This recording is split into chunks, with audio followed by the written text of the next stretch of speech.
I'm Robert Scafe from the Expository Writing Program at the University of Oklahoma.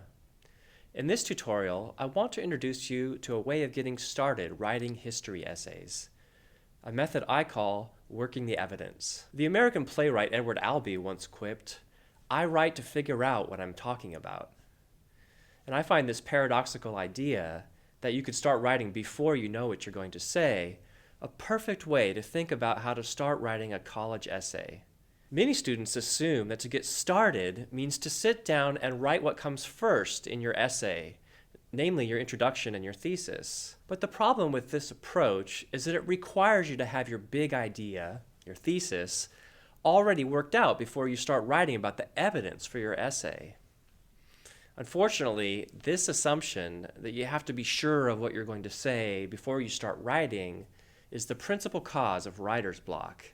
Now, eventually, most writers learn that the informal pre-writing that you do early on is just as important as the formal composition of the final draft. There are many different forms of pre-writing, but the one I want to discuss today is especially good for history papers. This method of pre-writing involves creating 5x8 evidence cards that will have three elements: an assertion, a citation, or a quote from your primary source, and an explanation. So we'll call these ACE or ACE evidence cards. Now, what makes this a good way to jumpstart your writing is that you start by letting someone else take the lead.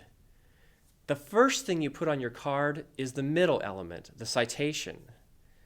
Then, having built momentum by quoting your primary source, you comment in your assertion and in your explanation on what your source said.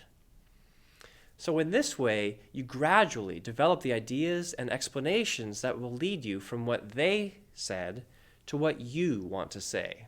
Say you're writing a short essay on Booker T. Washington's famous Atlanta Compromise speech from 1895.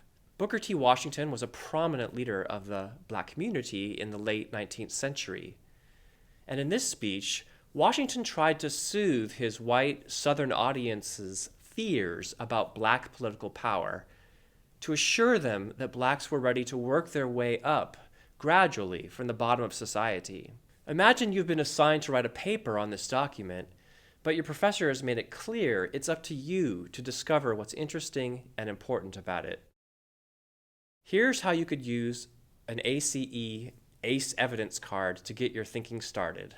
The first step in creating your evidence card is to choose one of the juiciest passages you can find in the speech, something you have a hunch will eventually make its way into your essay. When selecting quotations for your evidence cards, ask yourself, is there a place where the author says something that surprised you, something that challenges your assumptions about this period of U.S. history? Or is there a particularly rich or poignant passage where he's really hitting on some of the big themes of the speech? Transcribe that rich or surprising passage into the middle of your 5x8 card. So in this case, I'm going to select this passage from about 5 paragraphs into Washington's speech. Addressing Southern businessmen, Washington said, "Cast down your bucket among those people who have, without strikes and labor wars, tilled your fields, cleared your forests, and builded your railroads and cities. As we have proved our loyalty to you in the past, in nursing your children, watching by the sickbed of your mothers and fathers, and often following them with tear-dimmed eyes to their graves, so in the future, in our humble way, we shall stand by with a devotion that no foreigner can approach." Okay, so something about this passage struck me. And by the very act of transcribing it onto my evidence card, I've started writing. I've committed myself to elaborating on why this quote struck me as significant. Step 2 is to spell out your hunch about why this quote is interesting or important. This will be your assertion. You don't have to be sure this assertion is right yet, so don't be afraid of sticking your neck out. You'll be testing whether the assertion was right later in your explanation. Now, there's several ways of finding assertions for your evidence.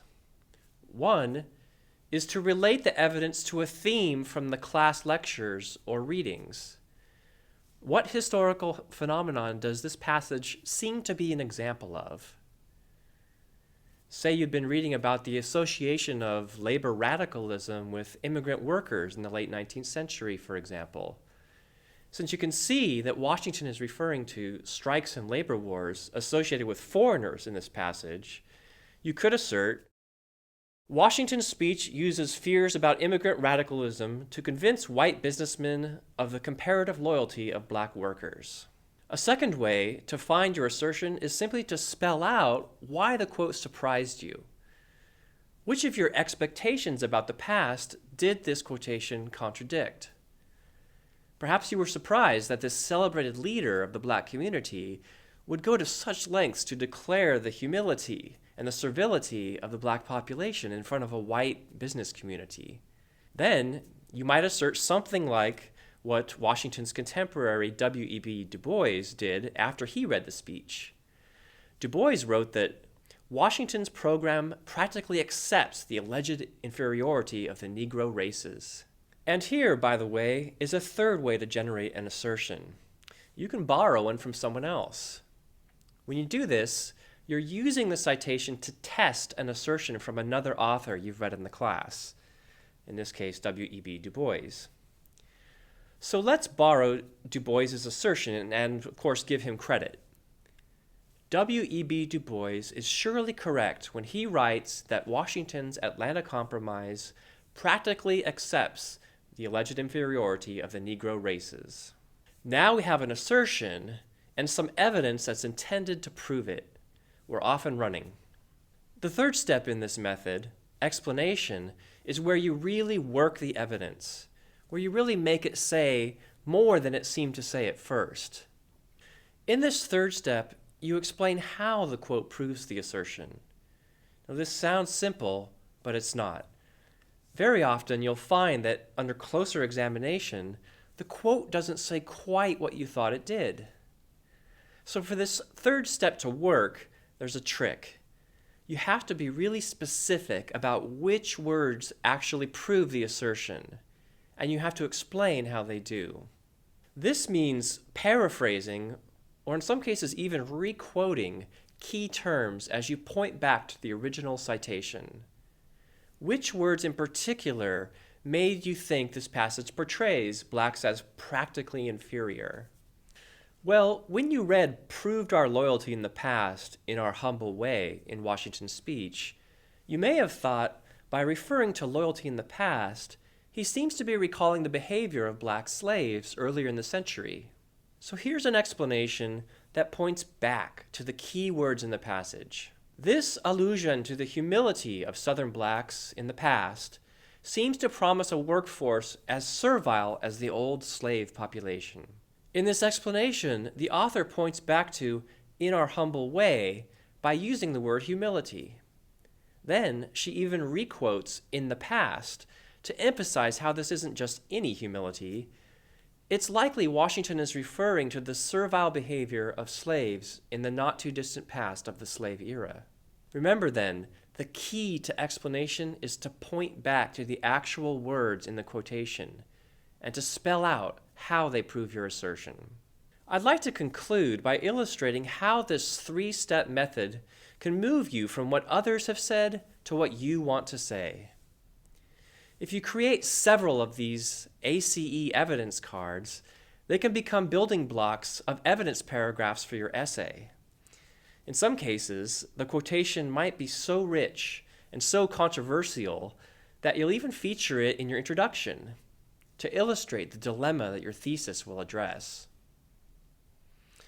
To make these quotations blossom into strong paragraphs like this, you want to take the further step of considering an objection to your interpretation and of responding to that objection. In our case, for instance, your inner skeptic might ask, does Washington's allusion to our loyalty in the past necessarily imply that he's promising black workers will adopt the servile behavior of slaves? A skeptical objection like this might send you back to the text to look for an answer and to find more evidence that might confirm your original assertion. This evidence might also qualify your original assertion or even change your mind entirely. Here are a few examples. You've already read the assertion, the citation, and the explanation, so focus here on the objections and the responses.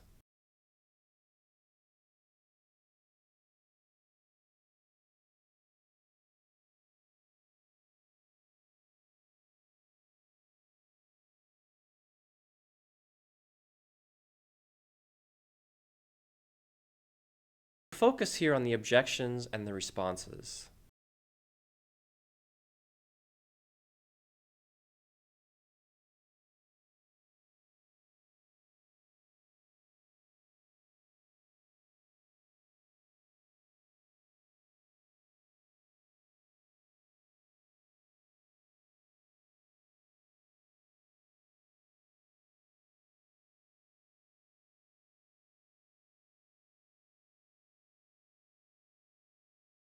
If we remove the titles, you can see that our little three-step evidence cards have mushroomed into nice argumentative paragraphs that could very well make their way into an essay.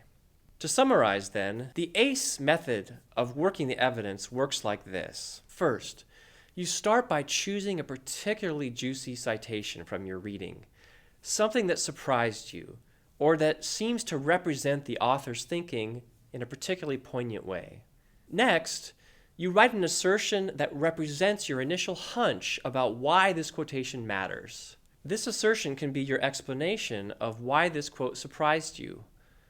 What conventional assumption about this moment in U.S. history the quotation seems to contradict. Or you can relate this assertion to what others have said, themes you've discovered in lecture, for example, or in your textbook. Third, and most importantly, you then explain how the words in the quote prove the claim.